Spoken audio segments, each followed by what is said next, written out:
Masa muda merupakan masa yang berapi-api.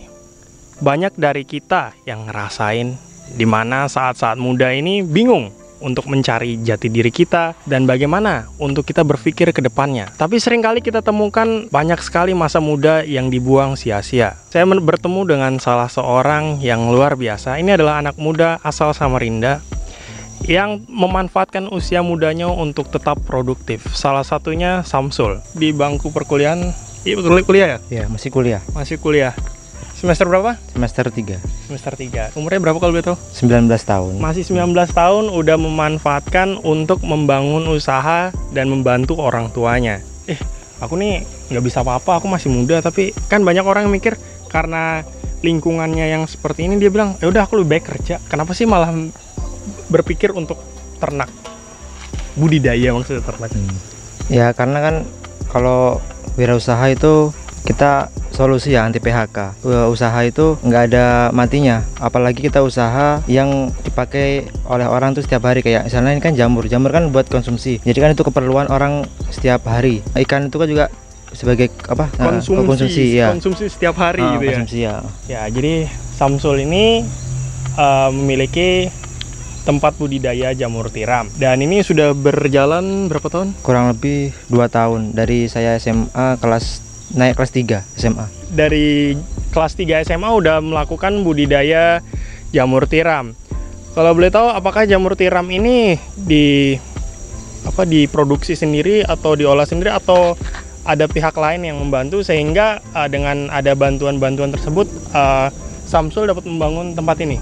Produksinya saya tidak melakukan sendiri, tapi dibantu dengan perusahaan atau mitra. Kita kan sebagai bermitra perusahaan tersebut yang ada di Balikpapan. Jadi kita kerjasama, karena kan kalau misalnya kita modal sendiri itu butuh biaya yang besar. Nah, jadi kita punya inisiatif, dia juga membantu kita, sama-sama membantu kan, bermitra itu sama saling melengkapi gitu. Mungkin kita sambil keliling-keliling aja kali sini sedikit ya. Bisa. Ini saya lihat ini di sebelah kanan ini ada seledri kali ya? Iya. Ini seledri ini apakah salah satu juga dari usaha yang dikembangkan selain budidaya tiram gitu? Jamur. Oh, kalau untuk seledri ini kan dari limbah jamur tersebut kan backlog, namanya medianya kan backlog. Backlog itu kan kalau udah rusak kan dibuang sia-sia. Nah, karena dari itu kita coba-cobalah untuk budidaya seledri ini. Ternyata perkembangannya lebih bagus daripada tanah biasa. Oh, jadi ini kalau kalian bisa lihat nih di sini, ini seledri. Ini hasil dari ternak sendiri. Budidaya sendiri. Jadi dia ini juga memanfaatkan dari tempat media jamur yang rusak itu. Jadi itu berarti subur ya itu ya. Iya, subur. Media jamur tiram itu subur banget. Iya. Jadi dibuatkan ini. Selain ini ada lagi nggak yang digunakan? Jadi manfaatnya dari jamur tiram itu nggak cuman sekedar budidaya yang menguntungkan buat dipanen saja, tapi dari medianya itu bisa dimanfaatkan lagi untuk membangun usaha yang lain. Selain seledri ada lagi tanaman-tanaman yang ditanam, sayur-sayur gitu. Kalau sayur kan semua sayur bisa, cuma kalau untuk medianya tuh dari media backlog bisa dibuat media buat budidaya cacing lumbricus, cacing tanah, cacing merah. Bisa. Kalau boleh tahu ada nggak sih di sini yang nggak ada, itu media? Kita belum nyoba ya, cuma backlog di sini tuh dibeli sama orang pembudidaya cacing gitu. Buat budidaya cacing. Kalau boleh, ini apa ya? Ini saya lihat nih di sini ada seperti ini media. Iya, ini yang rusak. Nah, ini media yang rusak. Jadi ini salah satu media yang rusak. Ini jadi sebentar lagi kita bakal masuk ke dalam untuk melihat gimana sih tempat budidaya jamur tiram itu. Nah, ini jadi medianya ini di dalamnya ini apa kalau boleh tahu khusus, sehingga ini dapat menyuburkan tanaman gitu. Kalau untuk segi nutrisinya kan kita juga kurang paham. Yang tahu bahan medianya kan serbuk kayu, dedak. Oh, dedak. Ada dedak juga. Makanan ayam ya, dedak. Itu, ada dedaknya, campuran juga, ada nutrisi juga. Cuma kita nggak tahu komposisinya apa yang detailnya itu. Tapi yang jelas ini menyuburkan gitu. Karena kalau menurut aku sih, karena di jamur itu butuh tempat yang lembab ya. Iya, lembab. gini ada dedaknya, jadi dia subur. Iya. Oh jadi ini yang ada di dalam polybag iya. Ini itu ya? Itu bisa itu. Oke kalau gitu kita boleh ya kita ngecek ke dalamnya Mas.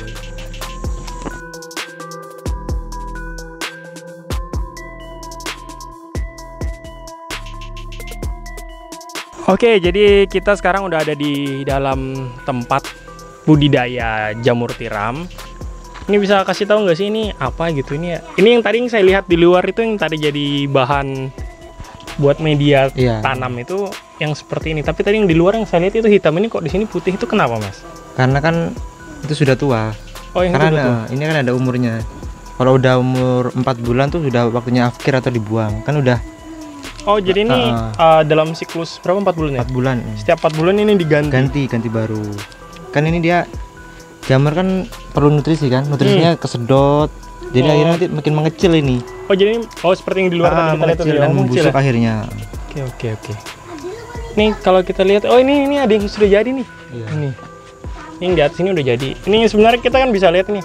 Ini yang kalau menurut Samsul nih yang bagus itu yang seperti apa? Apakah ada kriteria yang khusus yang bahwa ini siap dipanen atau enggak gitu?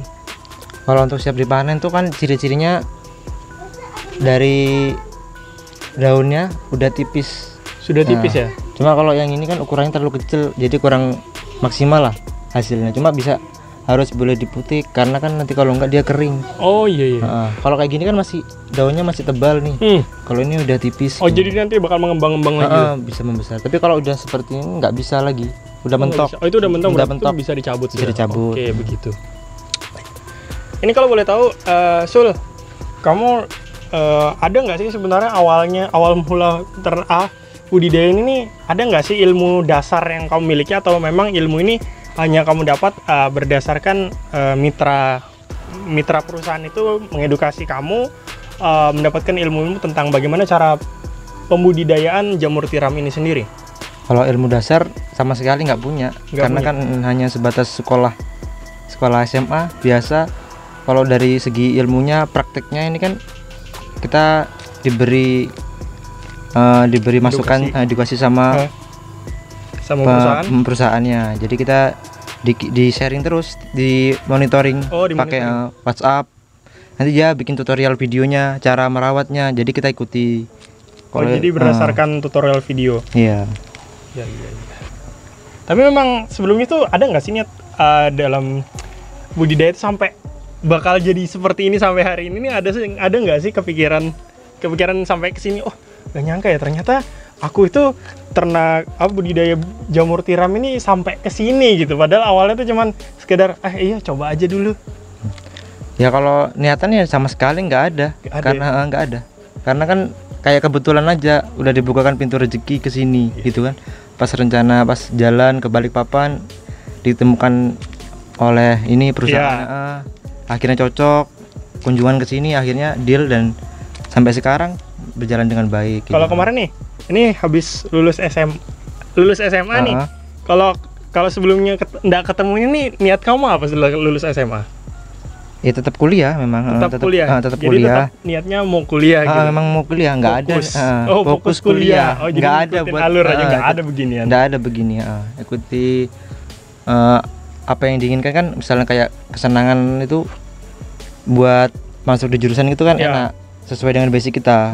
Jangan sampai kita membebani lah, kuliah itu jadi terbebani gitu. Jadi nggak ada. Kalau boleh tahu jurusannya apa Mas? Saya di kuliah di Fakultas Perikanan. Oh perikanan. Di jurusan budidaya. Ini masuk perikanan budidaya, apakah sebelumnya memang pengen masuk ke perikanan atau perikanan itu karena memang sudah cita-cita sedari kecil kita pengen masuk ke perikanan karena mungkin suka nangkap ikan gitu? Ya dari kecil sih memang suka main dengan ikan. Suka main sama ikan kan. Ya dipikir-pikir lagi kalau untuk ikan kan kebutuhan lauk tiap hari. Jadi nggak ada matinya gitu kan. Jadi kita harus paling nggak bisa lah mengolah atau membudidayakan ikan-ikan yang sudah terlanjur punah atau benar. Gitu, berarti sebenarnya Samsul ini sudah punya basicnya dalam arti dia sudah berpikir kalau bagaimana caranya memanfaatkan situasi yang ada di sekitar. Itu sudah modal Iya. bisnis udah dilakukan sama Samsul. Jadi dari kecil udah mikir, gimana kalau aku ternak ikan aja gitu, walaupun Iya. belum terrealisasi waktu itu. Gitu Samsul ya? Iya begitu. Nah, berarti kalau kita bahas soal ternak ikan nih, jangan-jangan Samsul juga ada ternak ikan nih. Kalau boleh tahu ada nggak sih ternakan ikan di sini? Ya ada lah kecil-kecilan gitu. Semenjak pandemi ini kan, daripada kita nunggu praktikum di kampus yang nggak maksimal, Iya. praktiknya ya saya coba-cobalah sendiri. Kadang juga konsultasi sama dosen, tanya-tanya gimana. Ya ada kecil-kecilan gitu. Kecil-kecilan tapi ada ya? Ada. Nih, mungkin sebelum kita ke tempat ikan nih, ini mau tahu nih, kan dalam melakukan wirausaha itu kita pasti tahu ada beberapa poin ya, salah satunya konsisten. Kan sedari SMA kamu memulai ini semua itu kan namanya juga SMA ya, mungkin masihnya mut-mutan juga masih Iya. masih males, aku mau ini aja, aku mau jalan-jalan aja, mau nongkrong, mau apa ya, terserah lah, itu hal-hal yang wajar gitu. Tapi apa sih yang menjadikan kamu tuh konsisten untuk menggiatin budidaya ini? Karena kan kalau budidaya itu kita kan bebas, artinya nggak terbebani oleh, kalau misalnya kita kerja kan dibebani oleh bos. Iya. Kalau kita budidaya atau punya usaha sendiri, kita bebas mau kerja tuh jam berapa, mau memulai itu jam berapa, nggak harus hari ini selesai, kan nggak masalah kalau kita memulai usaha. Karena kamu bosnya. Iya. Kan kata kayak almarhum Bob Sadino, sekecil-kecilnya usaha tetaplah itu kita bosnya. Tapi kalau misalnya kita kerja di perusahaan yang besar pun tetap kita jadi anak buahnya. Yes, benar sekali.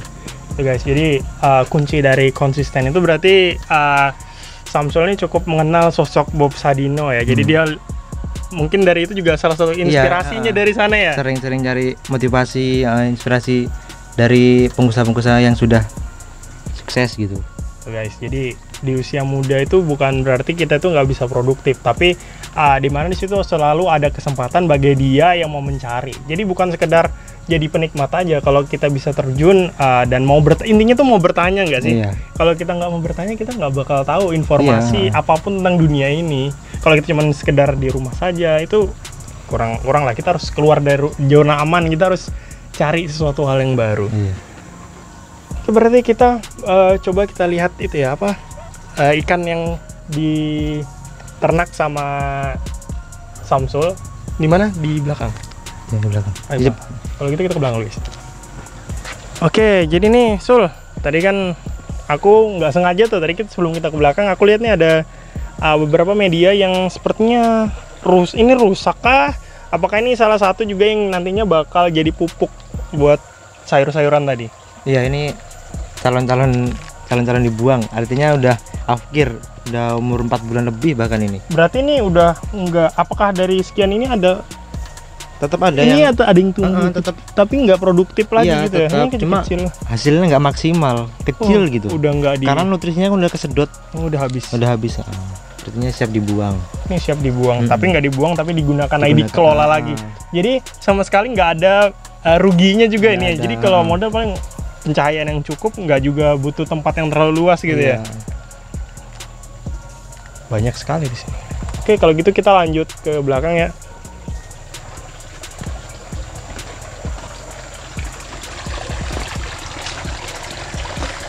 Oke. Cahayanya bagus aja kan? Bagus aja. Oke, jadi kita sekarang udah sampai di ikan hias ini. Ini ada apa ini hubungan dengan ikan hias? Sul, ini ada ikan hias, ada ikan koi, mas koki. Ini ikan hias. Ini nih di tempat ini mungkin masih apa ya istilahnya baru ya. Kalau saya lihat ini masih baru. Baru dan dengan modal seadanya. Ini dengan modal seadanya. Tapi untuk ini udah ada coba menjual atau ini masih coba pengembangan? Kalau ini masih coba pengembangan. Kalau yang ikan mas koki, kalau yang kayak Ikan di atas yang kecil-kecil ya? yang kecil-kecil itu masih pengembangan. Masih rencana mau kita breeding lagi.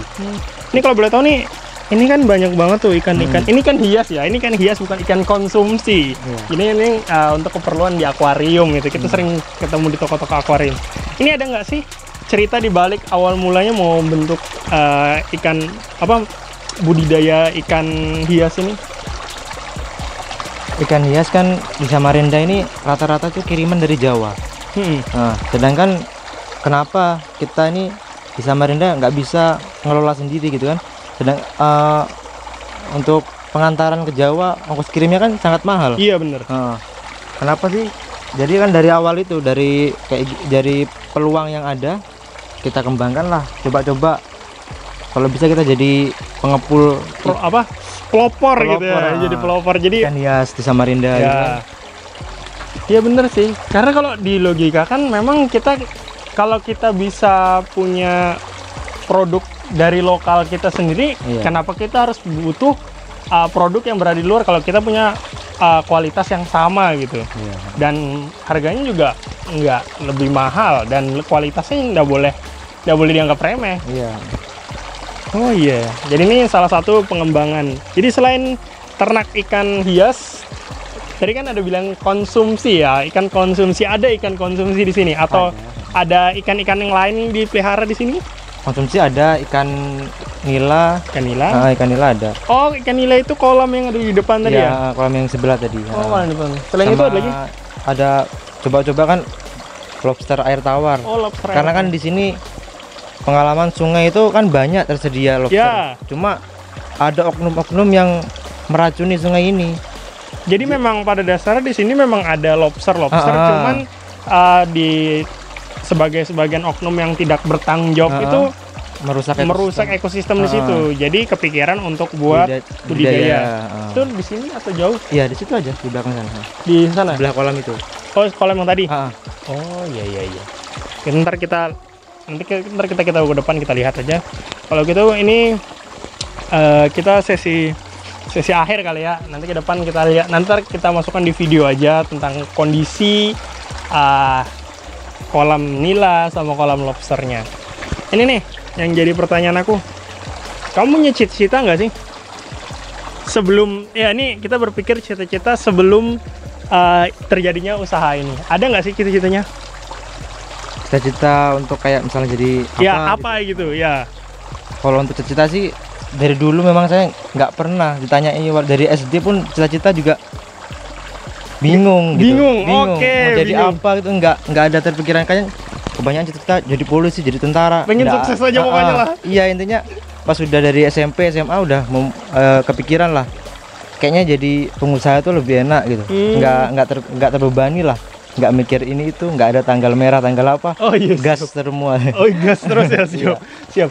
Jadi buat kalian nih, bener, aku nggak nemuin ini sekarang kita berpikir umumnya anak muda zaman sekarang itu kalau ditanya cita-cita banyak yang nggak tahu mau cita-cita apa. Ya sudahlah, pokoknya ngikut aja lah, ngalir aja lah. Hidup sekedar hidup lah. Tapi itu kita nggak boleh seperti itu, guys. Kita harus tetap punya cita-cita, karena cita-cita itu gratis. Di mana aja, kapan aja kita bisa lakuin. Ya syukur-syukur kalau kita sampai ke cita-cita kita. Yang penting kita bermimpi. Tapi kalau mimpi punya nggak sih? Cita-cita semimpi beda loh. Punya mimpi nggak? Ya mimpi ada. Apa? Ya semua pasti inginkan ini, kayak membahagiakan orang tua. Itu pasti. Pasti kan. Ya mimpinya kan bisa naik haji. Yang terutama naik haji kan dulu orang tua dulu. Siap. Kalau kita kan menyusul, yang penting orang tua dulu kita utamakan. Karena kan orang tua juga menjadi pelopor kita. Iya, mensupport kita. Salah satunya orang tua. Kalau boleh tahu nih, ada nggak sih motivasi yang selalu kamu pegang biar para penonton nih biar terinspirasi, mungkin jadi panutan atau bisa jadi motivasi buat orang-orang?